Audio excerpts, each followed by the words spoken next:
So hello everyone and welcome back to the channel. तो क्या हाल है बच्चों, पढ़ाई की याद आ ही गई? तो चलो स्टार्ट करते हैं। तो आज हम शुरू करने वाले हैं क्लास 6 की हिस्ट्री का चैप्टर नंबर 1, जिसका नाम है what, where, how and when. अब जब भी लोग इस चैप्टर को पढ़ाते हैं ना यूट्यूब पे, यूजुअली वो राम कथा ही शुरू कर देते हैं। वो पूरी सब सोचते हैं कि बच्चों को पूरी हिस्ट्री आज ही पहले चैप्टर में समझा दें। तो अपन लोग फालतू के ज्ञान से दूर रहते हुए इस चैप्टर को डायरेक्ट अच्छे से प्यार से समझने वाले, ठीक है।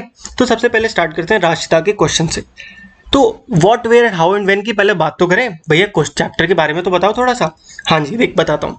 देखिए इस चैप्टर में ना आप हिस्ट्री का एक ओवरव्यू लोगे कि हिस्ट्री में क्या है, वेयर कहाँ है, हाउ कैसे है और व्हेन कब कब हुआ। बस इतना ही आप समझने वाले हो, ठीक है। तो ये एक आसान चैप्टर है। अपन लोग फालतू की डिटेल में नहीं जाएंगे, जो कि बहुत सारे लोग पता नहीं क्यों यूट्यूब पे कर रहे हैं। आज के टाइम पे बहुत बड़ी बड़ी वीडियोस बना रहे हैं। हमको अपने को क्या पढ़ना है, उतना जितना अपने लिए सफिशिएंट हो। तो चलो शुरू करते हैं। राशिदा बैठी थी, ठीक है, न्यूज़पेपर पढ़ रही थी न्यूज़पेपर। तभी उसकी नज़र पड़ी एक किस पे, हेडलाइन पे, जो कि थी 100 साल पहले। बेचारी सोचने लगी कि यार किसी को कैसे पता 100 साल पहले क्या हुआ। तो चलो अब ये देखते हैं, फाइंडिंग आउट व्हाट हैपेंड। अब आप देखो कल क्या हुआ था, येस्टरडे। आप रेडियो पे सुन सकते हो या टीवी देख सकते हो, कल क्या हुआ। कल की न्यूज़ आप क्या देखते हो, न्यूज़पेपर में पढ़ते हो ना। लास्ट ईयर क्या हुआ, पापा से पूछो, उनको याद होगा। बहुत टाइम पहले क्या हुआ, बहुत साल पहले। ये कैसे पता लगा? तो पहला क्वेश्चन आता है भैया हमारा what can be know about the past. हमने व्हाट था ना, तो व्हाट का पूरा क्वेश्चन था what can we know about the past, यानी कि हम पास्ट में क्या क्या पता कर सकते हैं। क्या हम ये पता कर सकते हैं कि अकबर की कितनी बड़ी मूछें थी? नहीं। देखो there are several things we can find out. बहुत सी चीजें हैं जिसमें से क्या है, लोग क्या खाते थे, क्या पहनते थे, किस तरह के वो घरों में रहते थे, ठीक है। We can find out about the lives of hunter, herders, farmer, ruler, merchant, priest, craft person, artist, musician, scientist। हम इन लोगों की जिंदगी के बारे में पता कर सकते हैं कि पहले देखो दुनिया में सबसे पहले लोग कैसे थे, एकदम बंदर जैसे थे ना, एप्स कहते थे उनको। वो धीरे धीरे वो इंसानों जैसे बनने लगे। तो तब उन्होंने क्या, वो जानवर मार मार के खाते थे, फिर थोड़ी किसानी विसानी शुरू करी, वो सब हम देखेंगे। तो उन्हें कहते थे हंटर गैदरर्स, जो मार के इकट्ठा करते थे। हर्डर्स यानी कि चरवाहे, फार्मर्स यानी किसान, रूलर्स राजा, मर्चेंट्स बिजनेसमैन, प्रीस्ट यानी पुजारीज, क्राफ्ट पर्सन जो क्राफ्ट वगैरह बनाते हैं ना, मतलब मिट्टी के घड़े वगैरह, आर्टिस्ट यानी कि पेंटर, म्यूजिशियन, साइंटिस्ट। ये सब लोगों की जिंदगी के बारे में हम पता लगा सकते हैं। We can also find out about the games children played. हम ये भी पता लगा सकते हैं कि बच्चे कौन से गेम खेलते थे उस समय के। आज हम क्या खेलते हैं, पबजी खेलते हैं ना, उस समय के बच्चे क्या खेलते थे ये भी तो पता होना चाहिए। द स्टोरीज दे हर्ड, कौन सी वो स्टोरीज सुनते थे, क्या वो देखते थे, प्लेज वगैरह होते हैं ना, नाटक। पहला क्वेश्चन तो हम समझ गए, और गाने, ठीक है, आप ये भी समझ गए पहला। अब हम देखते हैं where did we live, where did people live, तब के लोग रहते कहाँ थे। ये इस चैप्टर का सबसे इंपॉर्टेंट और थोड़ा सा डिफिकल्ट पॉइंट है, बट सिर्फ 4 ही जगह हैं। अब भैया ध्यान से पूरा नजरें यहीं रखना। People have lived along the banks of river. पहला तो आपको याद रखना कि वो लोग हमेशा रिवर के साइड में रहते थे। 100,000 ईयर्स तक ऐसे रहे। सम ऑफ द अर्लीस्ट, अब यहाँ ध्यान से देखना, ठीक है, जो सबसे पहले के लोग थे, सबसे पहले के, मतलब हम बात कर रहे हैं हिस्ट्री की शुरुआत की। भैया ये सब क्या होता है, देखो इतना तू डीप जाएगा ना तो तेरे को कुछ याद नहीं रहेगा। समझ हिस्ट्री क्या है यार, हिस्ट्री क्या है, हम लोगों को कहाँ से पता है कि दुनिया कैसे चल रही है। हमें पता है बहुत सारे लोग जो पहले थे वो हंटर गैदरर्स थे, यानी कि वो उन्हें सिर्फ क्या आता था, वो मार के जानवरों को खाते थे। तो हमें उनके बारे में कहाँ से पता चलता है, पत्थर हैं, ये सब चीज़ें जो मिली है इनसे पता चलता है, ठीक है। और डीप में हम इसे पढ़ेंगे क्लासेस में ही, मतलब आप एनसीईआरटी पे भरोसा रखे रहो, ज़्यादा डिटेल में जाने की कोशिश मत करो। जितना लिखा है उतना समझो, तो आप पूरी हिस्ट्री आपकी अच्छे से कवर होती चलेगी, ठीक है। तो अभी हम बात कर रहे हैं जो सबसे पहले के लोग हुआ करते थे, जिसे कहते थे स्किल्ड गैदरर्स, यानी कि जिन्हें लोगों का शिकार करना आता था, मतलब लोगों का नहीं, सॉरी, जानवरों का, ठीक है, जो कि अपना फूड इकट्ठा करते थे। They knew about the vast wealth of plants. एक चीज़ याद रखना, जब भी भाई आप प्लांट्स होते हैं तो 2 तरीके के होते हैं। एक होते हैं पॉइजनस यानी कि जहरीले, एक होते हैं नॉन पॉइजनस या फिर एडिबल भी कह सकते हो, जिनको आप खा सकते हो, ठीक है। तो ये उन लोगों की बात हम कर रहे हैं जो जिन्हें इसकी नॉलेज थी कि कौन से पॉइजनस है और कौन से आपके एडिबल है। तो इस लेवल के, मतलब ये नहीं कि हम पहले के लोगों की बात करें बिल्कुल जब लोग बंदर ही हुआ करते थे, ठीक है। तो हम थोड़े आगे लोगों की बात कर रहे हैं। तो वो कहाँ रहते थे, आइए वो समझते हैं, ठीक है। They also hunted animals. वो क्या, हंटेड एनिमल्स, और वो हमेशा रिवर के पास रहते थे, और वो क्या रूट्स फ्रूट्स ये सब चीज़ें अपना खाना खुद पकाते थे, पकाते नहीं थे मतलब खुद तैयार करते थे, यानी कि फ्रूट से रूट से जानवरों को मार के तो उनको जला के, ठीक है। दे ऑल्सो हंटेड एनिमल्स, जानवरों को तो मारते थे। Now find the Sulaiman and Kirthar hills to the north west. एक सेकेंड, हमने कुछ छोड़ दिया क्या? जी नहीं, ठीक है। तो ये क्या कह रहा है कि आप सबसे पहले क्या करो, सुलेमान एंड कीर्थर हिल्स को ढूंढो नॉर्थ वेस्ट में। तो आप समझते हैं, ये है आपका नॉर्थ, ठीक है, ये आपकी कौन सी साइड है, ईस्ट, ये है आपका वेस्ट, और नीचे की साइड है आपका साउथ, ठीक है। अब ये कह रहा है नॉर्थ वेस्ट, नॉर्थ वेस्ट, तो यहाँ मिलेंगे आपको सुलेमान एंड कीर्थर हिल्स, मिल गए, ठीक है। ये कौन सी नदी है, ये कौन सी नदी है ये भी आपको बताया जाएगा। ये कौन सी नदी है, इंडस यहाँ पे लिखा हुआ है, और ये हिल्स रेंज है, ये नदी नहीं है। नदी तो ये ब्लू वाली है, ये जो आपको दिख रही है सिंगल लाइन ब्लैक ब्लैक, ये हिल्स है, यानी कि पहाड़, लिखा है ना Sulaiman Kirthar hills north west. Some of the areas where women and men first began to grow crop such as wheat and barley. देखो मैं इसको हाईलाइट कर रहा हूँ, ठीक है। First began to grow crops such as wheat and barley about 8,000 years ago are located here। क्या मतलब भैया, देख भाई, दुनिया में ना सबसे पहले लोगों ने 8,000 साल पहले आज से लोगों ने जब वीट यानी कि गेहूं जो हम आज भी खाते हैं और बार्ली, ये सबसे पहले कीर्थर और सुलेमान हिल्स में उगाया गया था। क्या समझे, सबसे पहले यहाँ उगाया गया था, ठीक है। People also began rearing animals like sheep, goat and cattle and lived in villages। और यहाँ के लोग इतने डेवलप होने लग गए थे कि वो अपने गांव बना के रहने लगे, अपनी भेड़ बकरियां पालने लगे, जानवर पालने लगे, सोच रहे हो। तो मतलब थोड़ा थोड़ा डेवलपमेंट यहाँ कीर्थर और सुलेमान हिल्स के पास शुरू होने लगा था, ये जगह याद रखना। अब अगला देखते हैं, locate the Garo hills to the north east and the Vindhyas in the central India. चलो जी ये भी ढूंढते हैं। गैरो हिल्स ढूंढने को कह रहा है, कहाँ पे, गैरो हिल्स इन नॉर्थ ईस्ट। अब मेरे को पता है बट फिर भी मैं चाह रहा हूँ आप मेरे साथ ढूंढो। नॉर्थ ईस्ट, नॉर्थ ईस्ट, ओहो मिल गया मिल गया, ये रहा। तो ये है आपके गैरो हिल्स, और गैरो हिल्स किसके पास है, ब्रह्मपुत्र नदी के पास है, ब्रह्मपुत्र नदी। और दूसरा Vindhyas in the central India, ये है सेंट्रल इंडिया। ढूंढो ढूंढो ढूंढो, कहाँ तुमको दिख रहा है विंध्यास, एकदम सेंटर ये है, और ये है आपका विंध्यास, दिखा, जो कि नर्मदा, आपकी नर्मदा नदी के जस्ट पास है, नर्मदा, ठीक है। There were some of the others area, there were some other areas, ठीक है, जहाँ पे एग्रीकल्चर डेवलप हुआ। The places where rice was first grown to the north of Vindhyas. अब जो सबसे पहले आपका राइस, चावल जो आज आप खाते हो वो उगाया गया था कहाँ पे, विंध्यास के, ये जो विंध्यास है इसके नॉर्थ यानी कि इस एरिया में, यहाँ ऊपर की साइड में, यहाँ पे आपका सबसे पहले चावल उगाया गया था। तो इसीलिए हम इन जगह के बारे में पढ़ रहे हैं कि भाई आज जो चीज़ें हम खा रहे हैं वो कहाँ से आई हैं, वो कब लोगों ने इन्वेंट कर दी, कब डिस्कवर कर दी, ठीक है।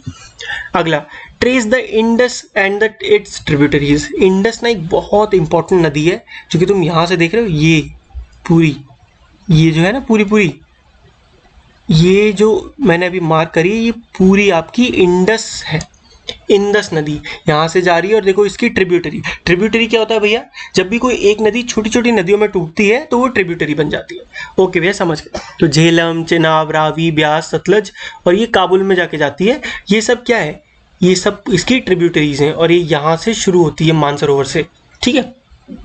समझ में आ गया एकदम अच्छे से, हाँ भैया एकदम समझ में आया, वेरी गुड। तो चलो अब आगे देखते हैं, ठीक है, हमने ट्रेस कर लिया। Are smaller rivers that flow, यहाँ पे लिखा है ट्रिब्यूटरीज क्या होता है, ठीक है। अबाउट 4700 ईयर्स को, 4700 साल पहले, सोचो कितना टाइम पहले, some of the earliest cities flourished on the bank of these rivers. क्या कह रहे हैं, इतने टाइम पहले 4700, पहले हमने देखा था 8000 साल पहले, तो यानी कि उससे कुछ साल बाद, पहले 8000 साल पहले, उसके कुछ टाइम बाद 4700 साल पहले तो गांव बने, उसके बाद पहले शहर, सोच लो सिटी, ये सिटी बने सबसे पहले इसी नदी के आसपास। आपने वो पिक्चर देखी है ना मोहनजोदारो, उसमें क्या दिखाया गया है, दुनिया पहले बहुत डेवलप्ड थी, इंडस वैली के पास बहुत डेवलपमेंट हो गया था, लोग टेक्नोलॉजी यूज कर रहे थे, सोच रहे हो तुम, बिजनेस से लेके हर चीज़ वहाँ पे मस्त डेवलप थी, बट वो किसी नेचुरल डिजास्टर की वजह से वो खत्म हो गई। वो भी हम पढ़ेंगे, आगे के चैप्टर है उस पर पूरा, ठीक है। तो पहले जो अर्ली सिटीज थे वो यहीं बने थे sorry. Later about 2500 years ago, यानी कि उससे भी काफ़ी टाइम बाद, पहले 4700 ईयर्स अगो, अब 2500 साल पहले, cities developed on the bank of Ganga and its tributaries along the sea coast. उसके बाद गंगा के आसपास भी आपके सिटीज बनने लगे। अब ढूंढो गंगा कहाँ है, ये है हमारी गंगा जी, गंगा नदी है ना, ये दिख रही है, यानी कि इसके आसपास भी सेंट्रल इंडिया में, जहाँ मध्य प्रदेश साइड में, अच्छा यहाँ पे आपकी क्या है कि गंगा नदी, छत्तीसगढ़, ये सब एरिया जो है यहाँ पे आपकी पहले दूसरे मतलब और भी सिटीज डेवलप होने लगे सी कोस्ट के पास। सी कोस्ट क्या होता है भैया, सी आपका ये जैसे सी कोस्ट, जैसे नदी है, नदी के जस्ट पास वाले जो जगह होती है ना, उसे कहते हैं सी कोस्ट। जैसे कि ये भी गंगा है, तो ये पूरा आपका सी है, बे ऑफ बंगाल, ये क्या है, ये सी है, तो इसके पास आसपास यहाँ पे ये जो जगह है, ये जो मतलब सी के पास है, उसे कहते हैं सी कोस्ट। तो इसीलिए गंगा तो काफ़ी बड़ी है, यहाँ से शुरू होकर पूरी आगे तक जा रही है, तो इसीलिए यहाँ पे जो लोग रहे वो अर्ली सिटीज़ यहाँ बनी, वहाँ पे नहीं बनी, ठीक है, यहाँ पे नहीं, इस तरफ बनी, ठीक है, क्लियर, ओके जी, ओके जी, बढ़े आगे जी। In ancient times, the area along these rivers to the south of Ganga was known as Magad। क्या कह रहे हैं, एंशियंट टाइम पे बहुत पहले जो भी एरिया इन रिवर के साउथ में था, नीचे नीचे की साइड था, उसको कहा गया मगध राज्य। कौन सा, मगध। जैसे कि तुम आज कोई भी शहर कह लो, दिल्ली, ठीक है, ये सब क्या है, नाम है शहर के, ऐसी मगध भी एक पूरे एरिया का नाम है। Now lying in the state of Bihar. जी आप देख लेते हैं। अब देखो आपका जो इस समय प्रेजेंट बिहार है वो किस तरफ पड़ता है, वो इस तरफ पड़ता है, इधर इधर इधर इधर, यही तो पड़ता है, ठीक है, इधर इधर ही कहीं बिहार पड़ता है, ये पूरा यूपी आ जाता है, इधर नीचे बिहार आ जाता है। तो गंगा नदी के साउथ में जो जो एरिया था वो सब मगध राज्य कहला गया। कौन सा राज्य, मगध। इसके बारे में भी आप और डीप में पढ़ोगे, अभी आपको बहुत डीप नहीं जाना कि मगध क्या था, कैसे था, राजा कौन था, कुछ नहीं, बस आपको समझना है मगध कहाँ था, गंगा के साउथ में, समझ गए, बस भैया, तो कोई दिक्कत नहीं, आगे बढ़ो। Its ruler were very powerful and set up large kingdom। ये भी समझ लो, उसके जो राजा थे बहुत पावरफुल थे और वो बहुत बड़ा राज्य हो गया था। Kingdoms were set up in the parts of country as well। और उसके जो राज्य थे वो और भी आपको हमारे देश के और भी छोटे छोटे कोनों में सेटअप होने लग गए थे। Throughout, people traveled from one part of the subcontinent to another। The hills and high mountains including the Himalayas, desert, rivers and seas made journey dangerous at times but never impossible। देखो साल भर पूरे time क्या होता था, लोग travel हमेशा करते थे, एक जगह से लेके दूसरी जगह लोग हमेशा ट्रैवल करते रहते थे। पहले लोगों को नहीं पता था कि भाई हमें सेटल भी होना है, उन लोगों को नहीं इतनी चीज़ पता थी, तो वो क्या करते थे, ट्रैवल करते थे। तो उस समय ट्रैवल को क्या मुश्किल बनाता था, पहाड़, ऊंचे ऊंचे पर्वत, हिमालय, डेजर्ट, रिवर, ये सब क्या है, ये सब बहुत मुश्किल बना दिया। आज आपके पास सब कुछ है, आप प्लेन से जा सकते हो, ट्रेन से जा सकते हो, तब लोग पैदल ही ट्रैवल करते थे या अपने जानवरों के साथ, तो उनको बड़ी दिक्कतें होती थी। So man and women moved in search of livelihood as. अब भैया वो जाते क्यों थे, क्या चाहिए उनको, उनको चाहिए थी लाइवलीहुड, यानी कि भाई गुजारा करने के लिए, रोजी रोटी के लिए कुछ तो चाहिए, कहीं भाई जगह चाहिए, कहीं कुछ काम चाहिए, कुछ तो करें। जिस जगह पे अब मानो कोई खेत ऐसे डेजर्ट में रह रहा है तो वहाँ थोड़ी रह सकता है, उसे कहीं तो जाना पड़ेगा। As also to escape from natural disaster like floods और ड्रॉट्स। और भैया दूसरा ऑप्शन, कई बार क्या है, वो लोग जैसे कहीं बाढ़ आ गई तो वहाँ से जाना पड़ा। समटाइम मैन मार्च्ड इन आर्मीज। अब देखो राजा वाजा आ गए थे तो कई बार उनको आर्मी, राजा की आर्मी होती थी तो उसकी वजह से जाना पड़ता था। कनकरिंग अदर लैंड्स, क्यों, तब उन्हें और दूसरों के राज्य पे हमला करने, कब्जा करने भी जाना पड़ता था, इस वजह से वो ट्रैवल करते थे लोग पहले के। उसके साथ साथ जो मर्चेंट्स थे यानी कि बिजनेसमैन, व्यापारी लोग, वो अपने कैरावेंस यानी कि कारवां जिसमें अपने सामान लेके जाते हैं, ठीक है, अपने खुद के शिप्स, कैरिंग वैल्यूएबल गुड्स, सामान, ये सब लेके इधर से उधर जाते थे, किस लिए, बिजनेस करने। अब बिजनेस यार अपने घर घर पे तो सब बेच लिया, पहले के लोग क्या करते थे, बनाया कहीं और फिर उसे जाके कहीं और बेचते थे, ठीक है, तो इसलिए वो ट्रैवल करते थे।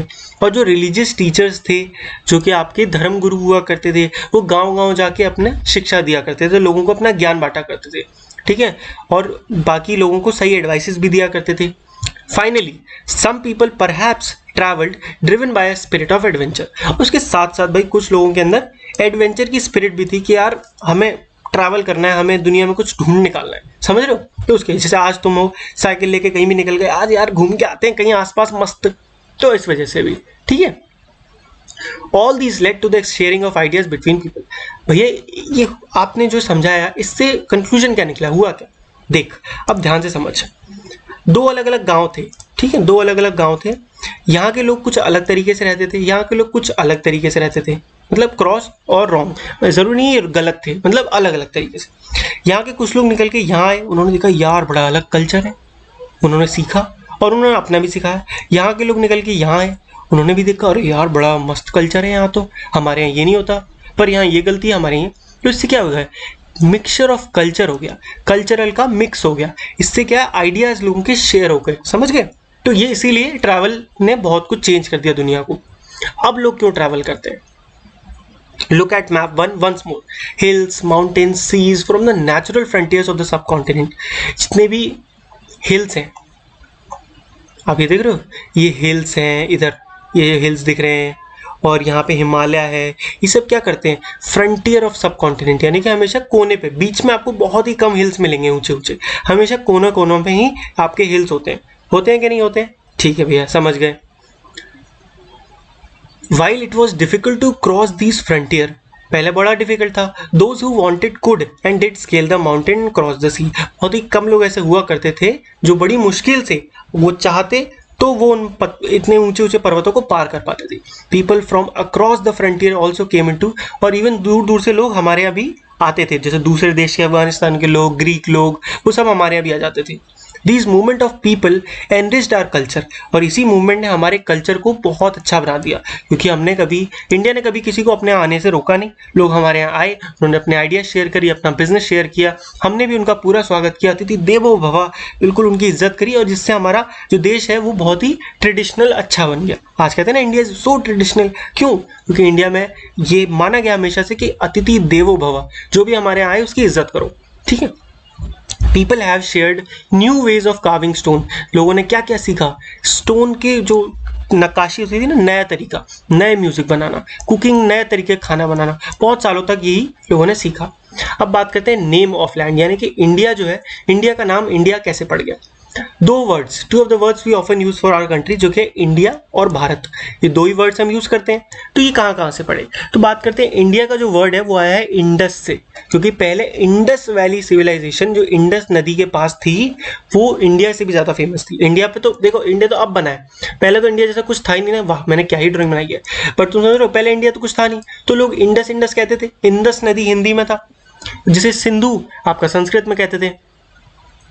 जो ईरानियंस थे, ठीक है, और जो ग्रीक लोग थे, ईरानियंस और ग्रीक अभी दिखाऊंगा, वो क्या है, वो नॉर्थ वेस्ट से इंडिया में आए 2500 साल पहले, ठीक है, और वो इंडस नदी उनके जानकार थे, क्योंकि इंडस से बिजनेस होता था उनका, ठीक है, और कॉल्ड इट हिंदोज और द इंडोज। उन्होंने क्या नाम दिया, उन्होंने बोला कि इसको हिंदोज और इंडोज नाम दिया।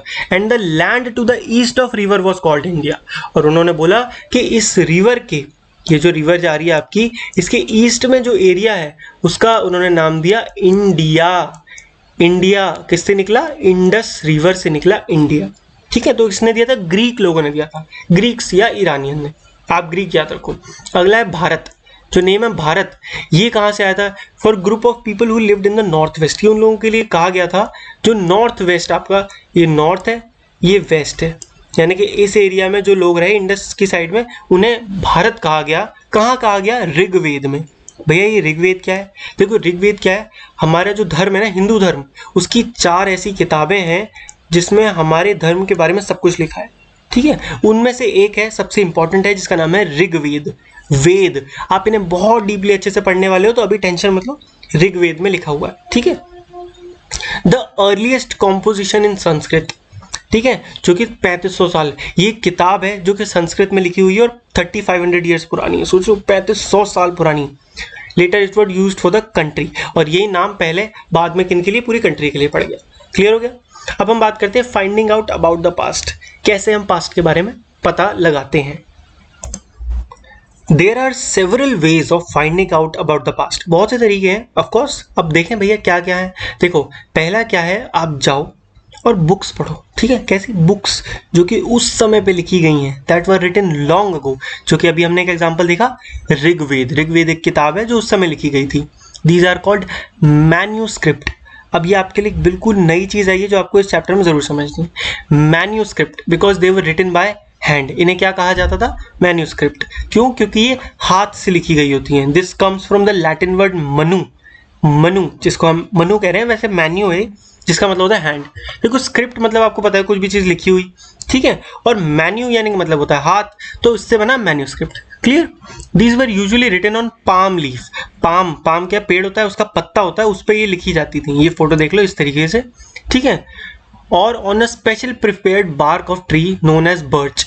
बर्च के पेड़ की जो खाल निकालते थे उस पर लिखी जाती थी, जो कि हिमालयाज में उगता है आपका, ठीक है। ओवर द ईयर्स, सालों में मैन्यूस्क्रिप्ट जो है उनको या तो यार कीड़े खा लेते थे, या डिस्ट्रॉय कोई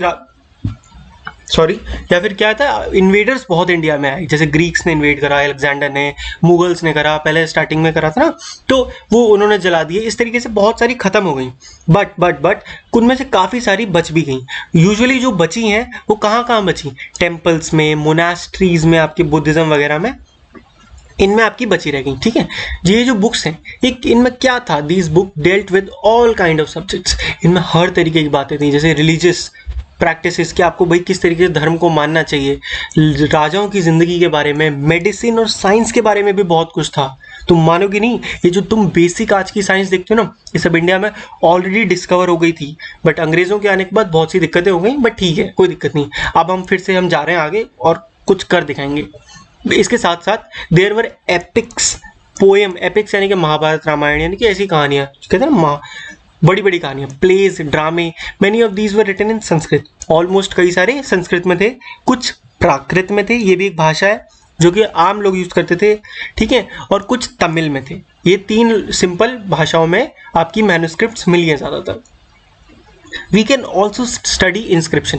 पहला तरीका था हिस्ट्री को जानने का कि आप मैन्यूस्क्रिप्ट्स पढ़ो। दूसरा क्या मिलता है, इंस्क्रिप्शंस पढ़ो। ये क्या होता है, these are writings on relatively hard surfaces such as stone और मेटल। कोई भी चीज़ जब किसी पत्थर पे या किसी मेटल पे लिखी हो तो उसे कहते हैं इंस्क्रिप्शन। आप कभी कभी किसी वैसी जगह जाओगे, ताजमहल कभी घूमने गए हो, तो वहाँ देखोगे आप जो दीवारें हैं वहाँ पे इस तरीके की डिज़ाइन बने हुए हैं और चीज़ें वहाँ पे किसमें, उर्दू में लिखी हुई हैं। तो वो सब क्या है, वो सब इंस्क्रिप्शंस हैं, आप उन्हें पढ़ सकते हो, उनसे आपको हिस्ट्री पता चलती है। तो बस, sometimes the king got there orders inscribed so that people could see it. पहले के राजा महाराजा लोग क्या करते थे, कोई भी नया ऑर्डर आया तो किसी पत्थर पे लिखवा के गांव में टंगवा देते थे, और या फिर किसी बड़े दीवार पे लिखवा देते थे डायरेक्ट ऐसी, ताकि सब लोग उसे पढ़ पाए। पहले पेपर तो थे नहीं कि बांट दो ऐसी सबको, और ना स्पीकर थे या टीवी थी। There are other kinds of inscription as well, और भी अलग तरीके के होते हैं जहाँ पे men and women including kings and queens recorded what they did. Even जैसे अपनी ऑटोबायोग्राफी भी अगर किसी राजा को लिखनी थी कि भैया मेरी आने वाली पुश्तें पढ़ पाएँ कि मैंने क्या क्या बड़ी चीज़ें करी, मैंने क्या क्या जीता, तो वो ऐसे इंस्क्रिप्शन ऐसे पत्थर के उस पर लिख के अपने घर में टांग देते थे। For example, Kings often kept record of victory. जैसे मैंने बताया, ज़्यादातर जो राजा थे वो अपनी जीत का हिसाब किताब रखते थे, ठीक है। Can you think of the advantages of writing on hard surface and what could have been the difficulties. क्या आप सोच सकते हो फायदे क्या है और नुकसान क्या है। फायदे देखो ये थे कि ये कभी खराब नहीं हो सकते थे, पेपर तो खा गए, डिस्ट्रॉय होगा, इसको थोड़ी जला पाओगे। नुकसान ये था कि इसमें लिखना मुश्किल बहुत होता था, बहुत टाइम, मतलब महीनों लग जाते थे एक लिखने में, ठीक है। There were many other things that were made and used in the past. इसके अलावा और भी बहुत सी चीज़ें थीं जो बनी और यूज़ की गई। Those to study these objects are called archaeologists. और वो लोग जो इन चीज़ों को पढ़ते हैं उन्हें कहते हैं आर्कियोलॉजिस्ट। आर्कियोलॉजिस्ट क्या होता है, वो लोग जो जिनकी जॉब है ऐसी पुरानी हिस्टोरिकल चीज़ों को पढ़ना, उनसे हिस्ट्री का पता लगाना, उन्हें कहते हैं archaeologist. Okay. The study of the remains of building made of stone and brick, painting and sculpture. अब क्या होता है, वो क्या पढ़ते हैं, दे स्टडी, वो क्या क्या पढ़ते हैं, बिल्डिंग्स की बची हुई चीज़ें, जैसे कि बहुत सारे महल होते हैं ना जो टूटे फूटे बचे हैं, या फिर जो स्टोन ब्रिक से बने होते थे, पेंटिंग्स, स्कल्पचर, ये सब चीज़ों के बारे में वो रिसर्च करते हैं, उन पे पढ़ाई करते हैं। उसके अलावा they also explore and excavate. Excavate का मतलब होता है ज़मीन के अंदर खुदाई। वो लोग क्या ज़मीन के अंदर खुदाई करते हैं, खोद खोद के, और पुरानी हिस्टोरिकल चीज़ें निकालते हैं, जैसे कि पॉट्स, वेपन्स, ऑर्नामेंट्स, कॉइन्स, ये सब चीज़ें। आपकी जो मोहनजोदाड़ो थी ना, मोहनजोदाड़ो जगह है पूरी इंडस वैली वाली, वो भी ज़मीन के नीचे मिली थी और आर्कियोलॉजिस्ट ने ही ढूंढी थी, ठीक है।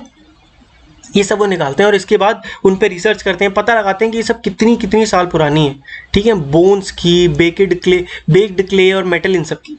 Objects that are made of hard imperishable substance usually survive for long time. वो भी सारी चीज़ें जो बहुत हार्ड हैं, जो कि गल नहीं सकती हैं आपकी, वो बहुत सालों, मतलब हज़ारों सालों तक सर्वाइव कर जा सकती हैं, जैसे कि लोहा, ये सब चीज़ें, ठीक है। और जब आप मिट्टी में खुदाई करते हैं वो लोग आर्कियोलॉजिस्ट, तो उन्हें इस तरीके की चीज़ें मिलती हैं, जैसे ये पॉट मिला है, ये क्या है, ये सील है, सील यानी कि कुछ भी मेटल से बना हुआ, और ये भी एक सील है, ठीक है। तो इस तरीके से पुरानी पुरानी उनको चीज़ें मिलती रहती हैं, कॉइन्स वगैरह मिल जाते हैं, ठीक है। क्या मिल जाते हैं, कॉइन वगैरह मिल जाते हैं, ठीक है। आप देख रहे हो ये क्या, ये कॉइन है, पहले कॉइन ऐसे हुआ करते थे, ठीक है, अब ऐसे भी कॉइन हुआ करते थे पहले। आगे अब जो आर्कियोलॉजिस्ट हैं वो बोन्स, हड्डियां, आपने देखा है, आपने कार्टून वगैरह देखे होंगे, जो म्यूजियम होते हैं, म्यूजियम में डायनासोर की हड्डी वड्डी रखी होती हैं, वो सब भी ये आर्कियोलॉजिस्ट ही ढूंढते हैं, ठीक है। क्लियर, आर्कियोलॉजिस्ट के बारे में समझ में आ गया। चलो एनिमल्स की, बर्ड, फिश की, ताकि पता चले कि उस समय वो लोग क्या खाते थे, कैसे रहते थे। प्लांट जो है remain survive for more rarely, जो प्लांट्स के, जो जैसे एनिमल्स की हड्डियां हैं तो वो बहुत सालों साल बच जाती है, बट प्लांट्स की जो हड्डी, प्लांट्स में हड्डी तो होती है, तो प्लांट्स बेचारे कम ही जिंदा रह पाते हैं। बट अगर उनके सीड्स, उनके ग्रेन पीसेस, वुड, लकड़ी वकड़ी, जला हुआ कुछ भी मिल जाए तो वो ये लोग इकट्ठा कर लेते हैं, ठीक है। Do you think cloth is found frequently by archaeologist, क्या लगता है आपको? बेटा देखो, अगर साइंस पढ़ी है तो इतना आप जानते होगे, जो कपड़े होते हैं वो गल जाते हैं, तो इसीलिए कपड़े नहीं मिलते। आगे historians, that is scholars who study the past. अब एक तो होते हैं आर्कियोलॉजिस्ट, आर्कियोलॉजिस्ट का क्या काम होता है अभी आपने देखा, ये सब चीजें निकालना। हिस्टोरियंस होते हैं जो हिस्ट्री पढ़ते हैं, जो हमारे पास्ट की पढ़ाई करते हैं। Often use the word source to refer the information found from manuscripts. जितने भी ये लोग यूज करते हैं, मैन्युस्क्रिप्ट से जो जो इन्फॉर्मेशन मिलती है उसे हम कहते हैं सोर्स। इंस्क्रिप्शन से, आर्कियोलॉजी से, इन सब से, ये सब क्या है, ये सब सोर्स हैं हिस्ट्री को पढ़ने का, जो कि हिस्टोरियंस पढ़ते हैं, ठीक है। और ये सब ढूंढता कौन है, मैन्युस्क्रिप्ट, इंस्क्रिप्शन, ये आर्कियोलॉजिस्ट ढूंढते हैं, ठीक है। इतना ही क्लियर, ज्यादा बहुत डीप में नहीं, इतना ही बस। वंस सोर्स आर फाउंड, एक बार सोर्स मिल जाता है, learning about the past becomes an adventure. देखो एक बार किसी आर्कियोलॉजिस्ट ने जमीन के अंदर से कुछ ढूंढा तो वो उस पर रिसर्च करेगा थोड़ी बहुत, उसके बाद वो उसे भेज देगा एक हिस्टोरियन के पास। वो हिस्टोरियन को पूरी हिस्ट्री पता है, तो वो पता लगा सकता है कि अच्छा ये इस जगह का है, ये इस टाइम का है, उस समय के राजा ऐसे हुआ करते थे, तो पक्का उन्हीं का होगा।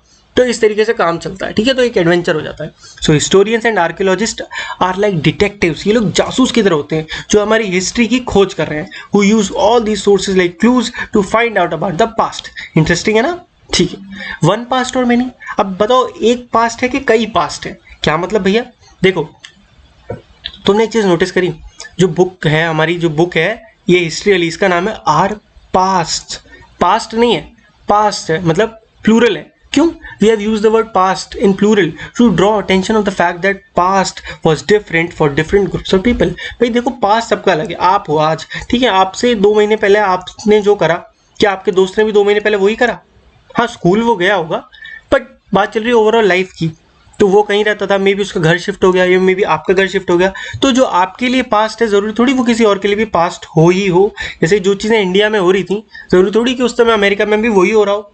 तो इसलिए पास्ट जो है सबका अलग अलग हो सकता है, मेरा अलग है, आपका अलग है। एग्जाम्पल समझो, द लाइव्स ऑफ हर्डर्स और farmers were different from those of Kings and queen.